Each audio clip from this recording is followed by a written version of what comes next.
Hello everyone, welcome to my classes. आज का हमारा टॉपिक है tubular reabsorption and secretion in details. हमने पिछला जो लेक्चर था उसमें ये वीडियो कट हो गई थी, तो फिर से हम इसको रिस्टार्ट करते हैं। ठीक है, tubular reabsorption and secretion in PCT first, then loop of Henle's, then DCT and last one is collecting duct. Okay, so first we have discussed details in formation of urine in PCT. Let's start our video. हम video start करते हैं। ये है हमारा glomerulus बॉमन्स capsule PCT. PCT पे कुछ special cells लगे होते हैं एंडोथेलियम के, जिसका नाम है ब्रश बॉर्डर क्यूबोइडल। ये हेल्प करता है रीएब्जॉर्प्शन या एब्जॉर्प्शन में। ठीक है, ये हमारा इंटरस्टिशियल फ्लूइड है, ये हमारा ब्लड है, मीन्स पीटीसी है, ये ब्लड में लेके जाएगा जो भी सब्सटेंस होगा हमारा। और एक ग्लोमेरुलस है बॉमन्स कैप्सूल। ठीक है, इससे तो ये सब तो नाम आपको पता ही हो चुका है अब तक। ठीक है, चलिए स्टार्ट करते हैं वीडियो। इसके पहले लेक्चर में हमने आपको बता रखा था जो ब्लड का जो आयनिक कंसंट्रेशन है वो है 300 मिली ऑस्मोल प्रति लीटर। एक लीटर में 300 ml ऑस्मोल पर लीटर आयनिक कंसंट्रेशन होती है हमारे ब्लड में, जो कि हर जगह सेम होती है। बस मेडुला में किडनी के मेडुला में 300 से लेके at the ultimate tip of the medulla तक 1200 आयनिक कंसंट्रेशन बढ़ जाता है। वो क्यों बढ़ता है, हम उसका भी क्यों बढ़ता है इसका भी कुछ रीजन है। ठीक है, सिर्फ पूरे बॉडी में सिर्फ वहीं पे आयनिक कंसंट्रेशन इंक्रीज होता है, बाकी सारी जगह हमारी बॉडी में इंटरस्टिशियल फ्लूइड का जो आयनिक कंसंट्रेशन है वो 300 मिली ऑस्मोल ही रहता है। ठीक है, प्रति लीटर पर लीटर में। ठीक है, आप लोग ऐसे याद करिए, 1 लीटर में 300 आयंस, ऐसे तो याद हो ही सकते हैं। ठीक है, अब यहां से इसका आयनिक कंसंट्रेशन है 300 मिली ऑस्मोल। क्यों? अब यहां से बॉमन्स कैप्सूल में फिल्टर होके आएगा, है क्या आएगा, H2O आएगा। हम बात करते हैं H2O आएगा। अब H2O तो फिल्टर होके आएगा। ठीक है, यहाँ पे प्रेशर लगता है 10 mm Hg के प्रेशर से। अब H2O की बीवी कौन है? बीवी है आयंस जो कि ब्लड में है, सोडियम। अब ये ग्लोमेरुलस से फिल्टर होके ये भी आ जाएगा वाटर के पीछे पीछे H2O। H2O के पीछे पीछे कौन आएगा? सोडियम आएगा। अब ये जो मेम्ब्रेन है ये परमिएबल है, ये हमारा जो ग्लोमेरुलस है वो परमिएबल है।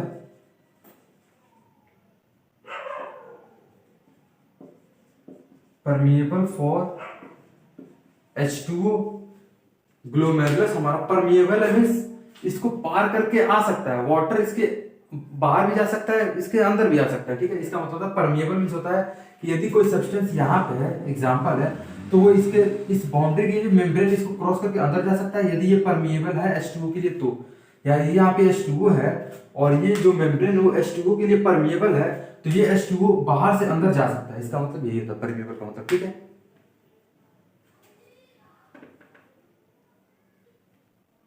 ये सिर्फ समझाने के लिए था। तो ये जो मेम्ब्रेन है और बॉमन्स कैप्सूल का जो मेम्ब्रेन है ये दोनों परमिएबल होता है। इसका डिटेल हमने फेनिट्रा होता है, यहाँ पे छोटा सा होल होता है, फिर यहाँ पे बेसमेंट मेम्ब्रेन होता है, इसको क्रॉस करके आता है, 3 स्टेप को क्रॉस करके आता है H2O। तो यहाँ पे सिंपली हमको ट्यूबुलर रीअब्जॉर्प्शन डिटेल में पढ़ना है, तो यहाँ पे उतना डिटेल नहीं पढ़ा पाएंगे आप लोगों को। ठीक है, पिछला लेक्चर में करा रहे थे। H2O के लिए क्या है, ये दोनों मेम्ब्रेन परमिएबल है, तो H2O आ जाएगा। अब H2O के पीछे पीछे कौन आएगा? आयंस आएंगे, ऑस्मोलाइट्स, जो वाटर को पसंद करते हैं। तो सोडियम के लिए भी परमिएबल है, तो सोडियम भी वाटर के पीछे पीछे आ जाएगा। तो क्या है, glomerulus is permeable for H2O and sodium. Mainly ions आते हैं, तो मेनली जो होता है आयंस में सोडियम ही होता जो आता है। ठीक है, अब पीसीटी के जो सेल्स है ब्रश बॉर्डर क्यूबोइडल, इस पे सोडियम पोटेशियम का पंप लगा होता है। ठीक है, सोडियम पोटेशियम के पंप लगे होते हैं यहाँ पे। सोडियम पोटेशियम पंप, ये क्या, इसका रोल क्या है? पीसीटी के सेल्स से पीसीटी के सेल्स से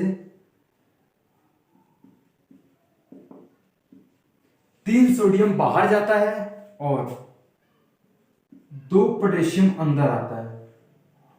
पीसीटी के सेल्स से सोडियम पोटेशियम पंप का काम यही है कि पीसीटी के सेल्स के अंदर जो सोडियम पोटेशियम पंप है उसको बाहर, जो सोडियम पोटेशियम पंप उसका रोल ये है कि 3 सोडियम को बाहर भेजता है और 2 पोटेशियम को अंदर भेजता है, एक एटीपी का यूज करके। ठीक है, एक एटीपी का यूज करके ये 3 सोडियम को बाहर भेजता है और 2 पोटेशियम को अंदर भेजता है। ठीक है, मेनली सोडियम पोटेशियम पंप यही काम करता है। तो यहाँ किसके सेल्स पे, पीसीटी के सेल्स पे जो सोडियम है वो, ये जो फ्लूइड है ये हमारा इंटरस्टिशियल फ्लूइड है, इंटरस्टिशियल फ्लूइड। इंटरस्टिशियल फ्लूइड मतलब हमारा कोई सेल्स है वो हमेशा एक लिक्विड से नहा रहा होता है, उसका नाम है इंटरस्टिशियल फ्लूइड। हाँ, जो सेल्स को हमेशा भिगोए रखता है या डुबोए रखता है। ठीक है, तो पीसीटी के सेल्स के ऊपर होगा इंटरस्टिशियल फ्लूइड, जिसका आयनिक कंसंट्रेशन है 300 मिलीऑस्मोल और इसका भी आयनिक कंसंट्रेशन कितना है 300 मिलीऑस्मोल प्रति लीटर। तो पीसीटी के सेल्स से सोडियम पोटेशियम पंप जो लगा वो 3 सोडियम को बाहर भेजेगा इंटरस्टिशियल फ्लूइड में। इंटरस्टिशियल फ्लूइड के बाद वो चला जाएगा हमारा ब्लड में चला जाएगा। ठीक है, अब जो ब्लड में जो पोटेशियम है वो इंटरस्टिशियल फ्लूइड में आएगा। इंटरस्टिशियल फ्लूइड में आने के बाद ये फिर आ जाएगा पीसीटी के सेल्स में, और पीसीटी के सेल्स में आने के बाद फिर ये आ जाएगा हमारा यूरिन में, मीन सुसु में आ जाएगा। क्यों? क्योंकि potassium he harmful for us, potassium हमारे बॉडी के लिए हार्मफुल है, इसीलिए हम मेनली फॉर हार्ट, हमारे हार्ट के लिए बहुत ही हार्मफुल है, इसलिए हम उसको सुसु में बहा देते हैं। ठीक है, यहां पे हम एक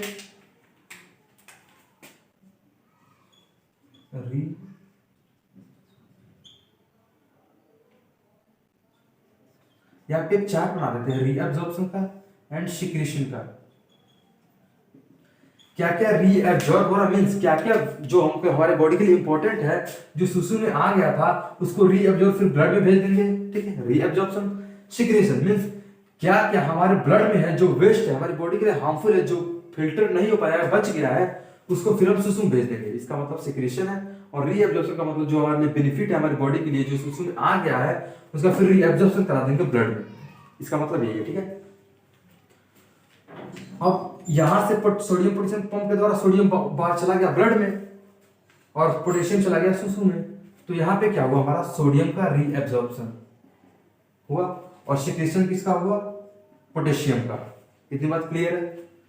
पोटेशियम सुसु में आएगा तो सिक्रीशन, क्योंकि हमारी बॉडी के लिए वेस्ट है, और सोडियम पीसीटी के सेल से रीअब्जॉर्ब हुआ, ये हमारी बॉडी के लिए बहुत इंपॉर्टेंट है, मतलब हमारी बॉडी के लिए बेनिफिशियल है ये, तो फिर इसको हम लोग रीअब्जॉर्ब करा देंगे।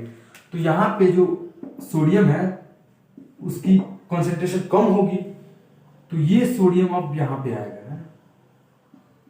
ये सोडियम यहाँ पे आएगा और पीसीटी का सेल्स इसको रीअब्जॉर्ब करेगा, और फिर रीअब्जॉर्ब करके फिर सोडियम पोटेशियम पंप के द्वारा ये सोडियम यहाँ से फिर ब्लड में चला जाएगा। ठीक है, जो सोडियम यहाँ से फिल्टर होके आया था, जो आयंस फिल्टर होके आया था, उसको हम लोग सुसु में थोड़ी ना बहा देंगे, हमारी बॉडी के लिए यूजफुल है, तो फिर इसका रीअब्जॉर्प्शन करा देंगे सोडियम पोटेशियम पंप के द्वारा। इतनी बात समझ में आ गई?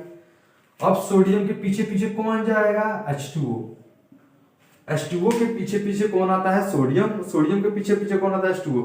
मींस ये दोनों एक दूसरे के बिना अधूरे है ना, मींस जहां ये रहेगा वहां इसका जाना जरूरी है, जहां ये जाएगा वहां इसका जाना जरूरी इसलिए है क्योंकि ये दोनों एक पास रहना ही पसंद करते हैं। यदि आप यहाँ पे H2O को रख देंगे, यहाँ पे सोडियम को रख देंगे, तो यदि ये परमिएबल है सोडियम के लिए तो सोडियम इसके पास चला आएगा, यदि H2O यहाँ पे सोडियम यहाँ पे और ये परमिएबल H2O के लिए तो H2O खुद ब खुद उसके पास चला जाएगा। ठीक है, इतनी बात क्लियर है? तो सोडियम का पति कौन है, H2O, तो अब ये आएगा H2O।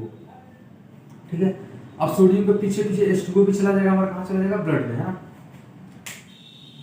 सोडियम के पीछे पीछे कौन जाएगा, H2O जाएगा, यहाँ से सपोज H2O चला जाएगा, H2O इंटरस्टिशियल फ्लूइड में जाएगा, देन इंटरस्टिशियल फ्लूइड के बाद ये कहाँ चला जाएगा, हमारा ब्लड में। 180 लीटर इसका जो ग्लोमेरुलस फिल्ट्रेट रेट है वो 180 लीटर प्रतिदिन है, तो इतना लीटर हम लोग सुसु में थोड़ी ना बहा देंगे, हमारी बॉडी के लिए कुछ यूजफुल है, हम फिर इसको बॉडी के लिए रीअब्सॉर्ब करा देंगे। 180 लीटर के आप H2O, आयंस, ग्लूकोज, जितनी भी चीजें सोल्यूशन थोड़ी बहा देंगे आप लोग, ठीक है। हमारी बॉडी के लिए यूजफुल है ये, तो इसको फिर हम लोग रीअब्जॉर्प्शन करा दें। तो रीअब्जॉर्प्शन ऑफ सोडियम के पीछे पीछे क्या रीअब्जॉर्ब होगा, H2O।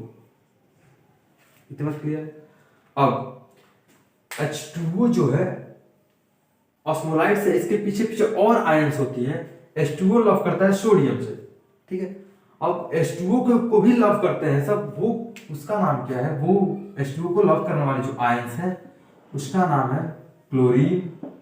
मीन्स हमारे बॉडी में ये भी होता है और ये भी फिल्टर होके आता है, क्लोरीन, कैल्शियम और पोटेशियम। क्लोरीन, कैल्शियम, पोटेशियम भी हमारे आयंस फिल्टर होके आती हैं, जिसको हम लोग को सुसु में नहीं पाना, इसका रीअब्जॉर्प्शन करना है, क्योंकि हमारी बॉडी के लिए बेनिफिशियल है। तो अब ये बोलता है कि ये सब बोलते हैं सब कि एक सोडियम के लिए आप हम लोग को छोड़ के चले गए वाटर को, और फिर ये भी वाटर के पीछे पीछे कौन चला जाता है, ये भी आयंस वाटर के पीछे पीछे चले जाते हैं सब। ये जो आयंस है वो वाटर के पीछे पीछे चले जाएंगे सब, क्लोरीन, कैल्शियम एंड पोटेशियम। अब आप लोग के मन में एक सवाल आ रहा होगा कि पोटेशियम रीअब्सॉर्ब भी हो रहा है और पोटेशियम सिक्रीट भी हो रहा है, इसका कॉन्सेप्ट हम लोग लास्ट में बताएंगे। सिंपली इसका मतलब यही है कि जो रीअब्सॉर्प्शन में जो पोटेशियम है उसकी अमाउंट बहुत कम है। मींस रीअब्सॉर्प्शन जो होता है जो पोटेशियम वो बहुत ही लेस होता है, वेरी वेरी लेस होता है वो, ठीक है। लेकिन जो सिक्रेशन होता है पोटेशियम का वो बहुत ही ज्यादा होता है। यदि आपके एग्जाम में ये क्वेश्चन आता है कि पोटेशियम इज रीअब्सॉर्प्शन और सिक्रेशन, तो आप लोग को आंसर जो लिखना है वो लिखना है पोटेशियम जो है सिक्रेशन। मींस आप लोग को यदि क्वेश्चन आता है कि पोटेशियम का रीअब्सॉर्प्शन होता है या सिक्रेशन होता है हमारी पीसीटी में, तो आंसर आप लोग का होगा सिक्रेशन, बिकॉज जो रीअब्सॉर्प्शन होता है वो बहुत कम होता है पोटेशियम का, और सिक्रेशन जो होता है बहुत हाई अमाउंट में होता है, ठीक है। तो हमारा आंसर फाइनली आएगा पोटेशियम, ठीक है। तो अब क्या क्या रीअब्सॉर्प्शन हुआ, chlorine, calcium, potassium, Cl, potassium and calcium, ठीक है। सोडियम जाएगा, सोडियम पोटेशियम पंप के द्वारा, यहाँ पे सोडियम कम होगा तो सोडियम के, फिर यहाँ पे सोडियम कम होगा तो जो फिल्टर होके आया ये सोडियम जाएगा, फिर ये सोडियम चला जाएगा ब्लड में, ठीक है। सोडियम के पीछे पीछे H2O जाएगा, H2O के पीछे पीछे ये आयंस जाएंगे सब, इतनी बात क्लियर है, ठीक है। अब पोटेशियम, सोडियम पोटेशियम पंप के द्वारा पोटेशियम भी तो जो हमारे ब्लड में नहीं जाना चाहिए, हार्मफुल है पोटेशियम, तो फिर वो हमारी सुसु में आ जाता है, तो ये इसका सिक्रेशन होता है, इतनी बात क्लियर है। अब यहां से हमारा फिल्टर होके ग्लूकोज भी आता है, क्या फिल्टर होके आता है, ग्लूकोज। अब इस ग्लूकोज को हम लोग सुसु में थोड़ी ना बहा देंगे, जिसके लिए हम लोग मारे मारे फिर रहे हैं, इतने इंपॉर्टेंट ग्लूकोज को हम लोग सुसु में बहा देंगे, बिल्कुल नहीं। अब इस ग्लूकोज का रीअब्सॉर्प्शन कराता है हमारा सोडियम, रीअब्सॉर्प्शन किसका होगा, ग्लूकोज का, ठीक है। सोडियम का, H2O का, इन आयंस का एंड देन ग्लूकोज का, चार हो गया रीअब्सॉर्प्शन का। ग्लूकोज कैसे आता है, सोडियम जब सोडियम का रीअब्सॉर्प्शन हो रहा होता है तो सोडियम तो जा रहा होता है, सोडियम के पास कैपेसिटी होती है कि वो और ग्लूकोज को भी अपने साथ क्या रखता है, लेके चला जाता है, ग्लूकोज को भी अपने साथ पेरीट्यूबुलर कैपिलरी में ब्लड में लेके चला जाता है, कहां से, सुसु से। इस ठीक है, सोडियम के पास कैपेसिटी होती है, सोडियम के पास क्षमता होती है कि वो खुद तो जा ही रहा होता है, साथ ही साथ ग्लूकोज को भी लेके चला जाता है। 100% रीअब्सॉर्प्शन, यहां पे लिख देते हैं 100% reabsorption of glucose in blood from PCT से 100% ग्लूकोज का जो रीअब्सॉर्प्शन होता है वो होता है हमारा ब्लड में, क्योंकि ग्लूकोज हमारी बॉडी के लिए बहुत ही इंपॉर्टेंट है, इसी से हमको एनर्जी मिलती है। और सोडियम के पास कैपेसिटी होती है कि जब सोडियम रीअब्सॉर्ब हो रहा होता है सोडियम पोटेशियम पंप के द्वारा, तो उसको ग्लूकोज को भी अपने साथ क्या करता है, लेके चला जाता है, 100% इसका रीअब्सॉर्ब होता है। एनसीईआरटी में ग्लूकोज को हम लोग टर्म दिया है, ग्लूकोज को जो टर्म दिया है वो है न्यूट्रिएंट्स। एनसीईआरटी में आपको 100% रीअब्सॉर्प्शन ग्लूकोज का क्योंकि न्यूट्रिएंट्स का मिलता है, जबकि हम ग्लूकोज का पढ़ रहे हैं, दोनों बातें सही है, ठीक है, दोनों बातें सही है। इसको इरेज कर दे, 100% reabsorption of glucose in blood from PCT से रीअब्सॉर्प्शन होता है 100%, ठीक है, इतनी बात क्लियर है। अब ग्लूकोज हो गया एक बहुत ही ठीक है। अब सिक्रीशन भी एक होता है, ये पहला था। सिक्रीशन होता है हमारा H+ का। H+ means hydrogen. ये हमारा एसिडिक है, ये ब्लड में एसिडिटी बढ़ाता है ना, ये H+ है, ब्लड में एसिडिटी बढ़ाता है। तो सोडियम पोटेशियम पंप जब सोडियम को बाहर ब्लड में भेजता है तो जो सोडियम की जो एनर्जी होती है, सोडियम की जो एनर्जी होती है वो H2O ले लेता है। ठीक है, सोडियम की जो एनर्जी होती है वो H2O ले लेता है, H+ ले लेता है। और ऐसे नहीं समझ में आएगा, ऐसे आप लोग समझिए, सोडियम के पास कैपेसिटी होती है कि वो रीअब्जॉर्ब होता है तो ग्लूकोज को भी अपने साथ लेके चला जाता है ब्लड में। अब ग्लूकोज को ब्लड में फेंक दिया, उसके पास एक और कैपेसिटी होती है कि वो ब्लड में जाने के बाद हाइड्रोजन को भी वहां से फेंक देता है सुसु में, है ना। हाइड्रोजन को भी सोडियम क्या करता है, सुसु में फेंक देता है H+ को, जो कि हमारे ब्लड में एसिडिटी कर रहा होता है। ये भी हमारी बॉडी के लिए हार्मफुल है क्योंकि एसिडिटी करता है। तो सोडियम के पास एक और क्षमता, ग्लूकोज को तो साथ ले ही जा रहा है बल्कि हाइड्रोजन को भी फेंक दे रहा है उठा के सुसु में। तो हमारा सिक्रीशन किसका होगा, H+ का। यहाँ पे दो टर्म लिख रहे हैं, एंटीपोटेंट सिम्पोर्ट। सिम्पोर्ट पहले लिखें। सोडियम जब ग्लूकोज को ले जा रहा होता है, ग्लूकोज को तो 100% रीअब्सॉर्ब करा देता है, और वहां पे जाने के बाद हाइड्रोजन को भी जो ब्लड में वेस्ट है उसको भी फेंक देता है सुसु में।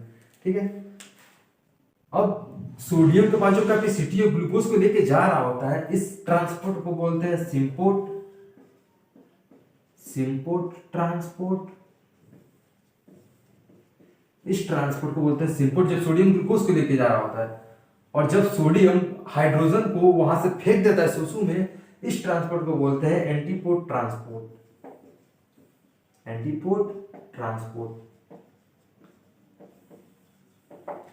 ठीक है, सोडियम ग्लूकोज को जब रीअब्जॉर्प्शन करा रहा होता है तो उसको बोलते हैं सिम्पोर्ट ट्रांसपोर्ट। सोडियम जब हाइड्रोजन का सिक्रेशन कराता है, वहां से फेंक देता है सुसु में हाइड्रोजन को, उस ट्रांसपोर्ट को बोलते हैं एंटीपोर्ट। ठीक है, ऐसे नीट में क्वेश्चन इससे आ सकता है। ठीक है, ये इंपॉर्टेंट है, आप लोग नोट करते रहिए, है ना। इसको इरेज करते रहे क्योंकि और भी बातें हमको बतानी है यहाँ पे। एंटीपोर्ट सिम्पोर्ट समझ गए। अब यहाँ पे एक और चीजें फिल्टर होके आई रहती है जो है बाइकार्बोनेट H-CO3।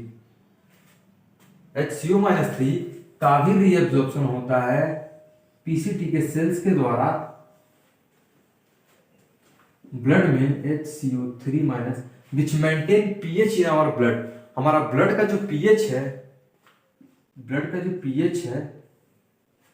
ये हमारा ब्लड का जो पीएच है वो होता है 7.2 to 7.4 नॉर्मल। तो बाइकार्बोनेट जो है वो हमारे ब्लड का पीएच मेंटेन करता है।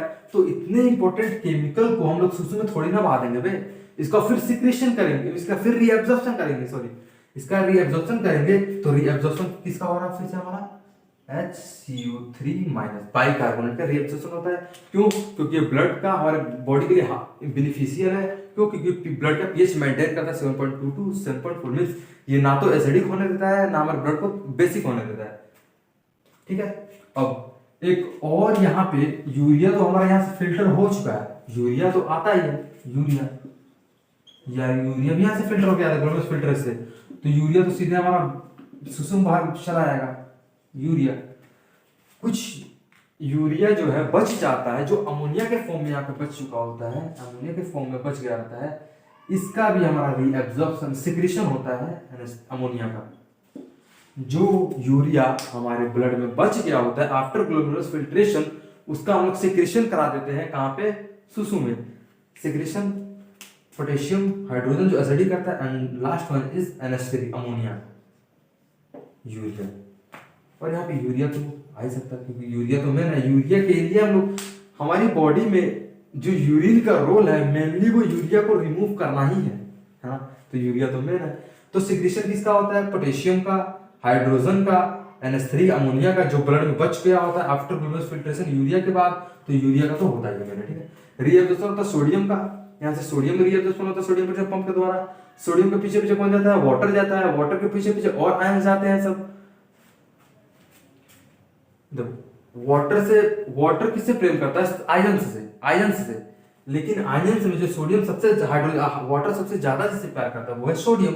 तो जब सोडियम जाता है तो वाटर जाता है, और आयंस भी वाटर से प्यार करता है, तो ये इसके पीछे पीछे ये आयंस भी चले जाते हैं सब, ठीक है। और ग्लूकोज को हम लोग सुसु में थोड़ी ना देंगे, हमारे लिए बहुत इंपॉर्टेंट है। तो सोडियम के पास कैपेसिटी होती है, इसको भी ब्लड मिला के फेंक देता है। ग्लूकोज इस ट्रांसपोर्ट को बोलते हैं सिम्पोर्ट ट्रांसपोर्ट। और HCO3 माइनस जो ब्लड में पीएच मेंटेन करता है, बाइकार्बोनेट, इसको हम लोग इसका भी रिएब्जॉर्प्शन करा देंगे। क्यों? क्योंकि हमारी बॉडी के लिए इंपॉर्टेंट है, मींस बेनिफिशियल है। सिक्रीशन होता है पोटेशियम का, जो हमारी बॉडी के लिए हार्मफुल है, हमारे हार्ट के लिए, मेनली हमारे हार्ट के लिए, इसका सिक्रेशन करा देंगे, ब्लड से फिर फेंक देंगे हम लोग, सुसु बहा देंगे। हाइड्रोजन का जो हमारे बॉडी ब्लड में एसिडिक करता है, इसका सोडियम के पास कैपेसिटी होती है, सोडियम ग्लूकोज को तो लेके जाता ही है, वहां पे जाने के बाद हाइड्रोजन को फेंक देता है, सुसु हाइड्रोजन को फेंकता जाता है, ठीक है। इस ट्रांसपोर्ट को बोलते हैं एंटीपोर्ट ट्रांसपोर्ट।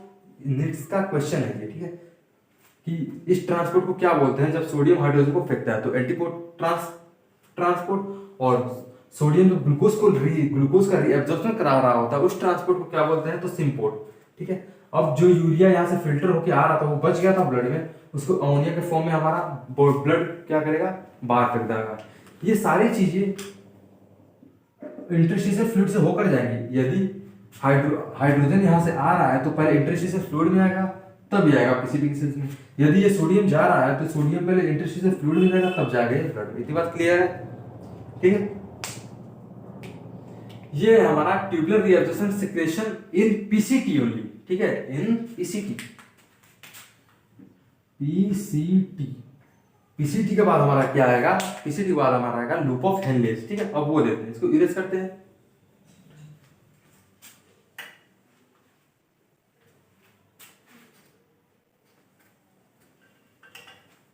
पोटेशियम का रीएब्जॉर्प्शन भी होता है, सिक्रेशन भी होता है, ठीक है। पोटेशियम का रीएब्जॉर्प्शन भी होता है, सिक्रेशन भी होता है। देखिए सिक्रेशन भी हो रहा है, रीएब्जॉर्प्शन भी हो रहा है। Reabsorption is very very less while secretion is very very more. तो हमारा जो यदि एग्जाम में हमारे क्वेश्चन आएगा कि हमारा पोटेशियम का रीएब्जॉर्प्शन होता है या सिक्रेशन होता है पीसीटी में, तो फाइनली जो हमारा आंसर होगा वो होगा सिक्रेशन। क्यों? क्योंकि सिक्रेशन बहुत ज्यादा होता है और पोटेशियम का रीएब्जॉर्प्शन बहुत कम होता है। PCT clear. अब पीसीटी के बाद आ रहा है हमारा the loop of Henle's, then DCT, then collecting duct. अब क्या है लूप ऑफ हेनलेज?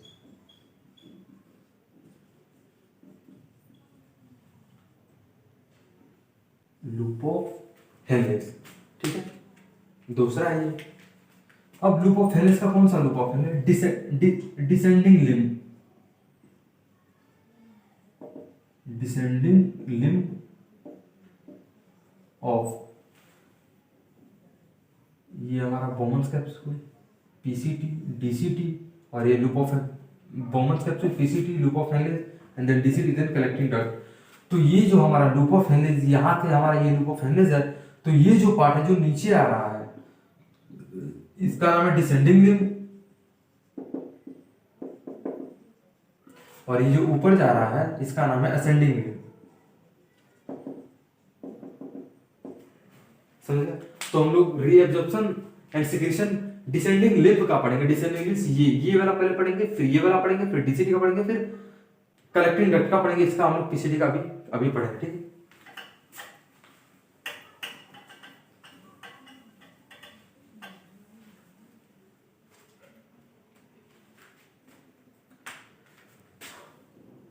ये हमारा मेडुला है। फाइनली जो हमारा पीसीटी, डीसीटी, यहाँ पर हमारा कुछ है, ये हमारा किडनी है, सपोज ये हमारी किडनी है, सपोज ये पार्ट कॉर्टेक्स है,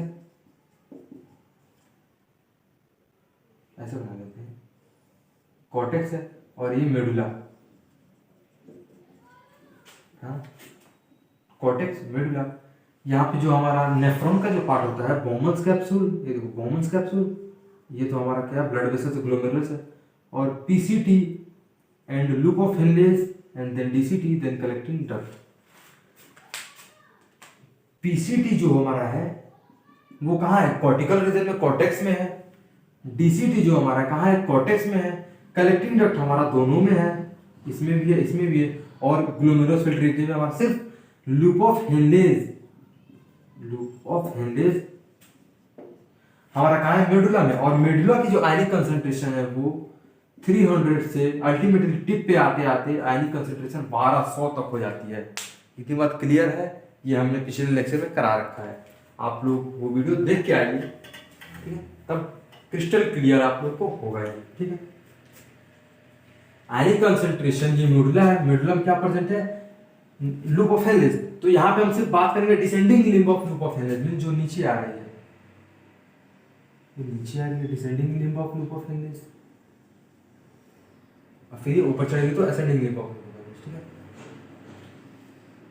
अब यहाँ की मेडुला में जो आयनिक कंसंट्रेशन वो है 300, 400 मिली, उसमें 500, 600, 700, 800, 900 एंड देन 1000, 1100 और 1200। अल्टीमेट टिप ऑफ मेडुला पे आते आते हमारा आयनिक कंसंट्रेशन जो होता है वो 1200 हो जाता है, ठीक है। यहां तक मिटा देते हैं इसको, यहां तक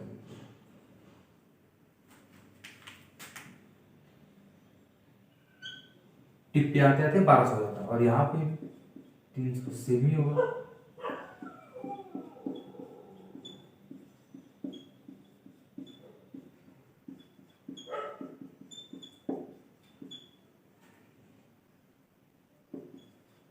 यहाँ तक आते थे 1200 आयनिक कंसंट्रेशन। अब जो हमारा ग्लोमेरुलस था ये ऐसे था, और यहाँ से ब्लड हमारा जा रहा था।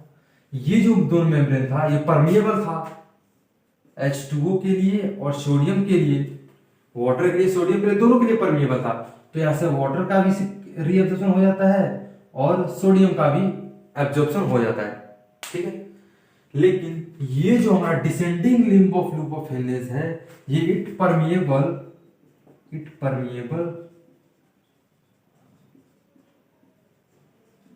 Only for H2।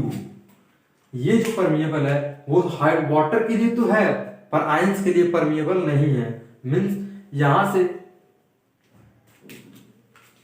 हमारा फिल्टर तो आ ही रहा था, पीसीटी तक तो आया था, पीसीटी से तो हमारा सेम था, 300 मिली ऑस्मोल था ना।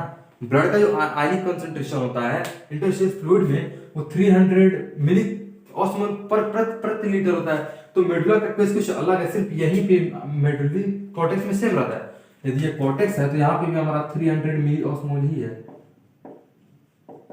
लेकिन लूप ऑफ हेनलेज में आयनिक कंसंट्रेशन अल्टीमेट इंक्रीज होता है, टिप तक जाता है तो 1200 तक हो जाता है।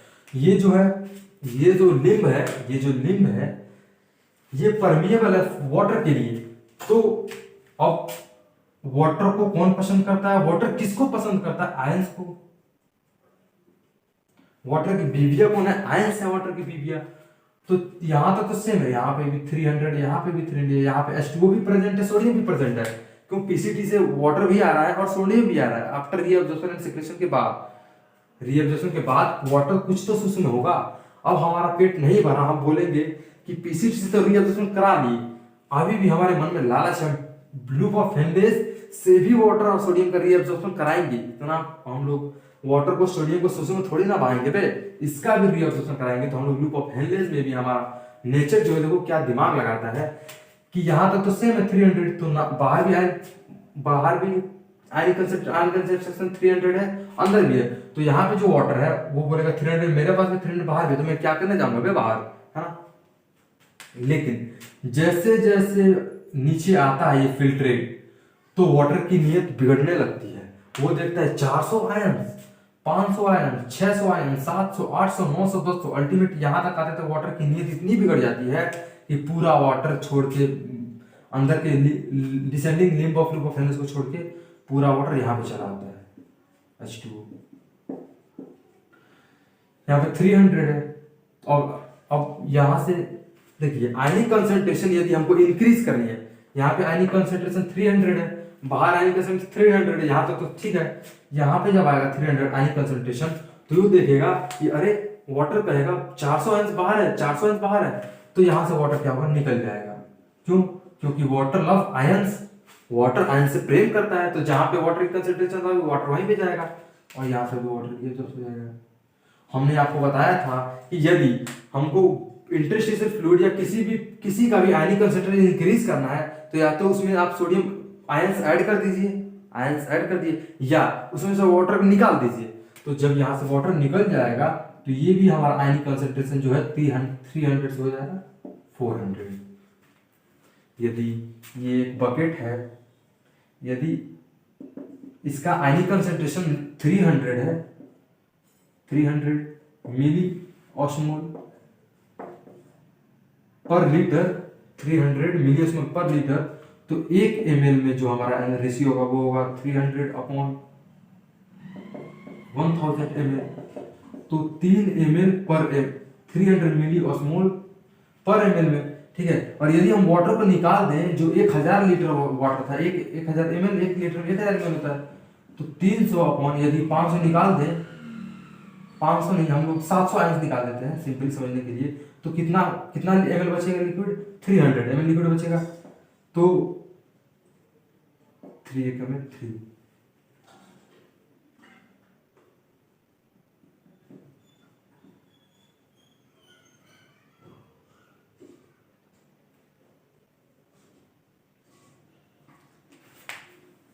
सिंपली कहने का मतलब ये है हमारा, अभी 1 मिनट, 300 मिली ऑस्मोल आयंस हैं 1 लीटर में, ठीक है। 300 मिली ऑस्मोल 300 आयंस हैं 1 लीटर में, 1 लीटर में 1000 ml होता है। इसको कट करेंगे तो हमारा जो आंसर आएगा 3 आयंस, ऐसे समझिए 3 आयंस पर ml होगा, सॉरी 3 आयंस पर 10 ml। 10 ml में कितने आयंस होंगे, 3 आयंस। अब इस 1000 आयंस को आप निकाल दीजिए, 1000 आयंस को निकाल 1000 जो वाटर है, ये वाटर का रेशियो है और ये आयंस का है, तो 10 ml में 3 आयंस है ना, 3 आयंस है। आयनिक कंसंट्रेशन क्या है, यहाँ पे लो है, फिर भी लो है ना, किसकी अपेक्षा, किसकी अपेक्षा।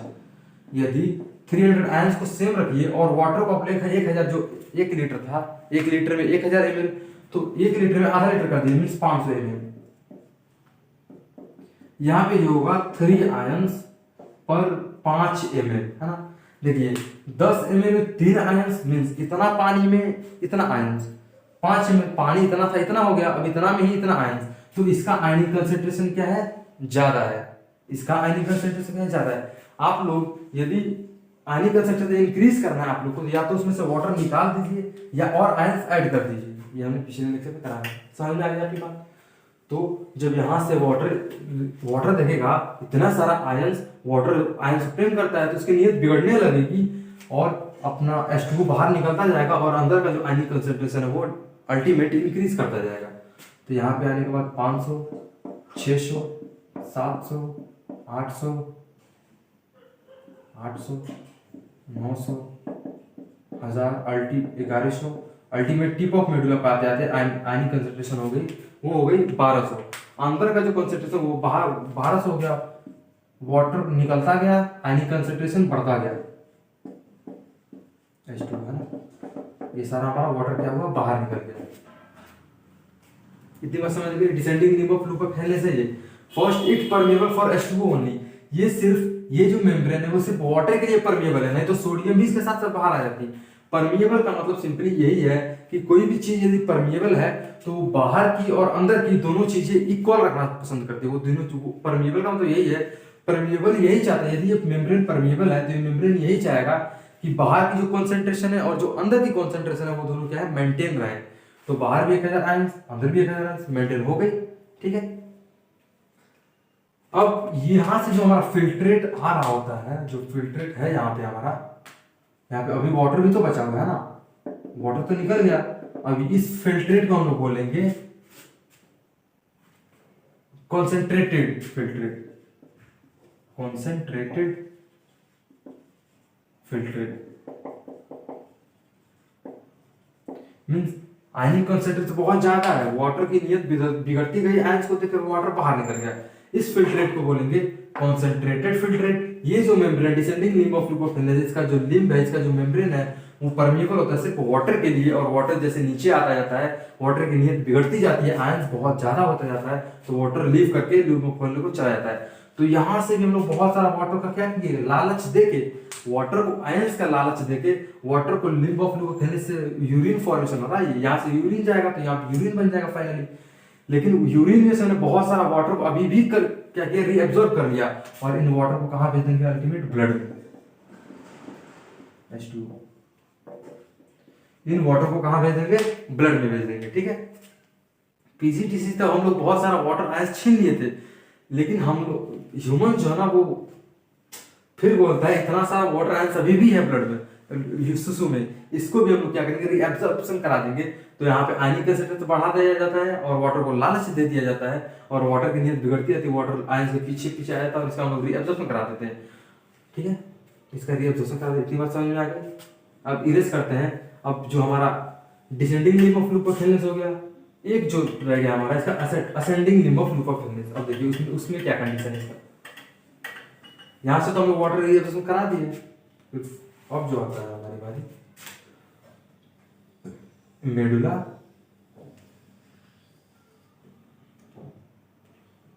ये जो है हमारा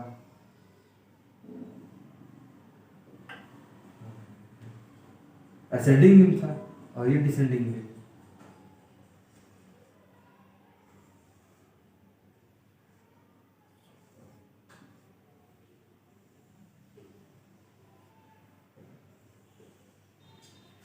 असेंडिंग लिम्ब अभी हमने डिस्कस किया है, और ये डिसेंडिंग लिम्ब। यहाँ का जो यूरिन है वो क्या है, कॉन्सेंट्रेटेड है, फिल्ट्रेट है, और ये परमिएबल था वाटर के लिए, H2 परमिएबल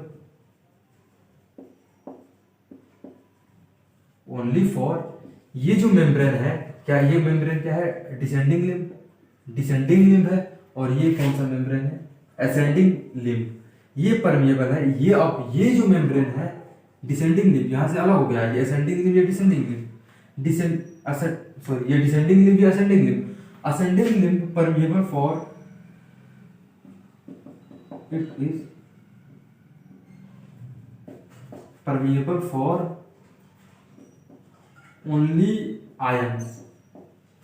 ये परमिएबल था वाटर के लिए, तो यहाँ पे आयंस का लालच देखें, 300, 400, 500, 700, अल्टीमेट टिप पे आते आते क्या था, आयनिक कंसंट्रेशन 1200 था। तो वाटर को हमने बहुत सारा रीअब्सॉर्ब पे ब्लड में फेंक दिया, यहाँ से बहुत सारा वाटर आ गया, H2 वाटर बाहर निकला था ना यहाँ से भाई, H2, ठीक है। अब ये जो it is permeable only for ions. अब जो यहाँ पे वाटर जो रह चुके हैं, अब इसको क्रॉस करके इसके अंदर नहीं चले जाएंगे, क्यों, क्योंकि ये परमिएबल नहीं है वाटर के लिए, परमिएबल मींस इसको ये क्रॉस नहीं कर सकता, ये परमिएबल सिर्फ आयंस के लिए, सिर्फ आयंस ही इसके अंदर आ सकती है, आयंस ही इस पाथ के बाहर जा सकती है, ठीक है। असेंडिंग लिम्ब का ये रोल है। अब यहाँ पे क्या आया, कॉन्सेंट्रेशन फिल्ट्रेट आया, यहाँ पे अल्टीमेट आते आते फिल्ट्रेट हमारा क्या हो गया था, 1200 हुआ था। वाटर जब निकलता गया था तो आयनिक कंसंट्रेशन बढ़ता गया था, यहाँ पे 1200 हो गया था। अब ये 1200, यहाँ पे 1200 एज इट इज आएगा, अब ये घटता जाएगा 1100। यह देखिए, ये इसके बाद क्या है, H2O है, ये यहाँ पे 300 था, तो 300 से ये जब आयनिक कंसंट्रेशन कब बढ़ा है, जब ब्लड से, जब हमारी सुसु से वाटर बाहर निकला तभी तो आयनिक कंसंट्रेशन बढ़ा है। तो आयनिक कंसंट्रेशन जब 1200 होगा तो 1200 तो यहाँ तक आ जाएगा, यहाँ से बहुत सारा वाटर है, और ये क्या है, इनपरमिएबल है वाटर के लिए और परमिएबल है आयंस के लिए। नेचर ने भी क्या खेल खेला है, पहले वाटर का रीअब्जॉर्प्शन कराने के लिए इस लिम्ब को वाटर का लिए परमिएबल बना दिया, आयंस के लिए इनपरमिएबल बना दिया है, तो यहाँ से सिर्फ वाटर निकल गया है। अब वाटर फिर से ना चला जाए शिशु में, देखिएगा वाटर फिर से ना चला जाए शिशु में, तो गॉड ने ये किया, या नेचर ने ये बनाया है कि असेंडिंग लिम्ब को परमिएबल फॉर आयंस कर दिया है और इम्परमिएबल फॉर H2O, और वाटर के लिए इम्परमिएबल कर दिया है ताकि फिर से वाटर अंदर ना जा पाए। अब वाटर है यहाँ पे बहुत सारा बगल में, अब ये आयंस जो है ये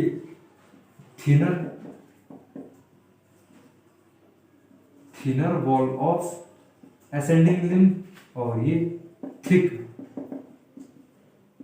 थिकर वॉल नहीं, thinner limb of ascending limb and thicker limb of ascending limb. ये थिकर है, थिनर है, अब यहाँ पे बहुत सारा वाटर है।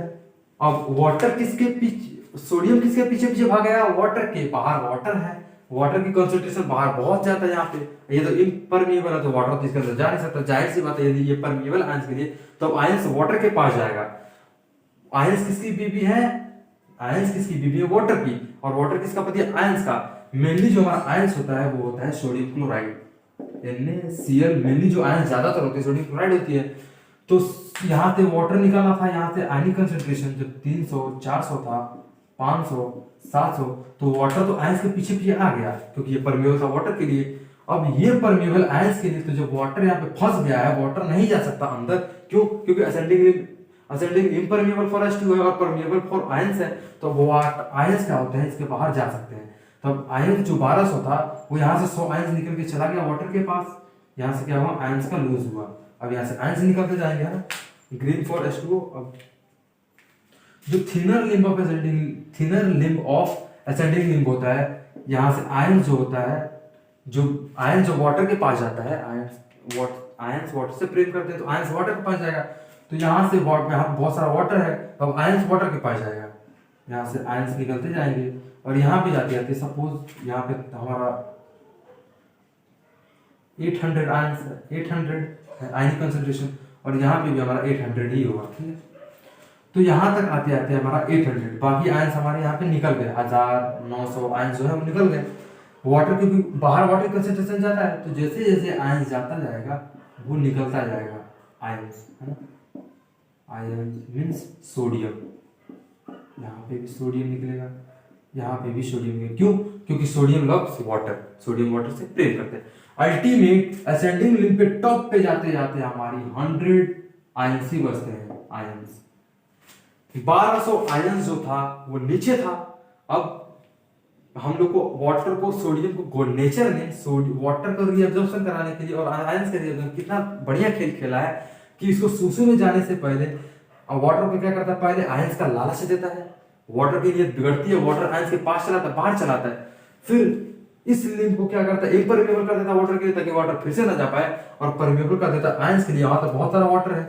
अब आयंस का नीयत बिगड़ेगा, आयंस फिर अपने पति के पास मींस H2O को पास आयंस से स्प्रे करके उसके पास जाएगा और यहाँ से आयंस का रीअब्जॉर्प्शन हो जाएगा, और ये H2O एंड आयंस जो भी है हमारे ब्लड में रीअब्जॉर्ब हो जाएंगे, H2O एंड आयंस। ये है हमारी डिसेंडिंग लिम्ब की कहानी। यहाँ से वाटर, ये क्या है, परमेबल फॉर वाटर है और ये इम्परमेबल फॉर वाटर है, और ये परमेबल फॉर आयंस है और ये इम्परमेबल फॉर आयंस है। इतनी बात क्लियर है। नेचर ने रीअब्जॉर्प्शन करने के लिए क्या क्या खेल खेला है, कितनी मतलब दिमाग लगाइए, देखिए आप लोग। या इसको परमेबल कर देता है वाटर के लिए, वाटर से बाहर चला जाता है। अब आयंस ज्यादा है ही ना, क्योंकि मेडुल्ली की आयनिक कंसंट्रेशन 300 से लेकर 1200 होते हैं, बाहर आयंस ज्यादा, तो सिंपल सी बात है वाटर से प्रेम करता है, वाटर बाहर जाएगा, और वाटर बाहर भर गया, अब ये इम्परमेबल है, वाटर अंदर जा नहीं सकता, तो सोडियम की जो सोडियम यहाँ पे 1200 जो हो गया था अंदर, वो सोडियम फिर बाहर जाएगा और यहाँ से सोडियम का वाटर का दोनों का रीअब्जॉर्प्शन करके ब्लड में भेज देता है, और अल्टीमेट हमारा जो सुसु में जो जाता है आयन, वो हो जाता है 100 आयंस ही सिर्फ हमारा जो होता है वो सुसु में जाता है। इतनी बात क्लियर है, ठीक है। ये हमारा डिसेंडिंग लिम्ब ऑफ ग्लूकोफेन का ट्यूबुलर रीअब्जॉर्प्शन एंड सिक्रीशन, इतनी बात क्लियर है। अब फाइनली हम आते हैं अपने, इसके बाद क्या आता है हमारा DCT, डिस्टल कन्वोल्यूटेड ट्यूब्यूल, है ना। PCT मतलब प्रोक्सिमल कन्वोल्यूटेड ट्यूब्यूल, ये हमारा DCT है, DCT। ये अब यहाँ पे 100 आयंस आया, इसके पास H2O भी है, मीन 100 आयंस तो अभी आया है ना, वहां से हमने देखा था ऐसे था, यहाँ पे 100 आयंस तो बचा था, यहाँ से बहुत सारा हमने H2O और आयंस का रीअब्जॉर्प्शन करा दिया था ब्लड में, तो जो आयंस बचा था वो 100 आयंस ही बचा था, और आयंस जो 100 बचा था उसके हिसाब से हमारी क्या थी, वाटर भी बची थी, जितना 100 आयंस की मतलब यहाँ पे आयनिक कंसंट्रेशन इतनी है। अब ये DCT के सेल्स है, ये DCT के सेल्स है, और ये कलेक्टिंग डक्ट है। DCT एंड कलेक्टिंग डक्ट का दोनों का एक ही साथ बताते हैं, कलेक्टिंग डक्ट, यहाँ पे कलेक्टिंग डक्ट के सेल्स लगे होते हैं। पीसीटी से पीसीटी का लूप ऑफ हेनलेस का यहाँ पे पॉइंट लिख देते हैं, बहुत ही क्रिस्टल क्लियर था। पीसीटी एंड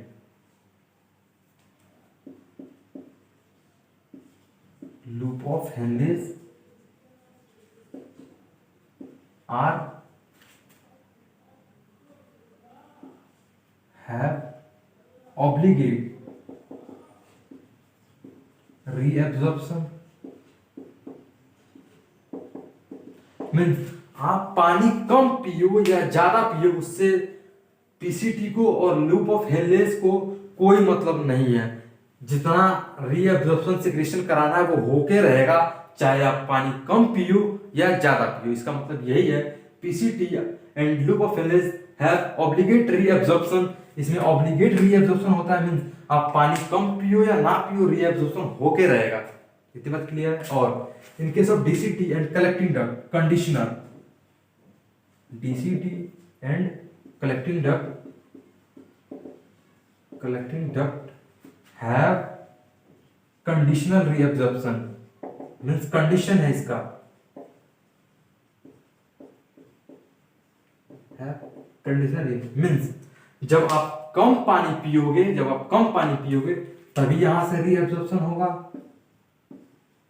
जब आप पानी ज्यादा पियोगे तो यहां से रीएब्जॉर्प्शन बहुत ही लेस होगा। when you drink very less water the reabsorption is more, when you drink very more water then reabsorption is less, very less, simple। PCT loop of Henle's का ऑब्लिगेट रीएब्जॉर्प्शन होता है, means आप पानी कम पियो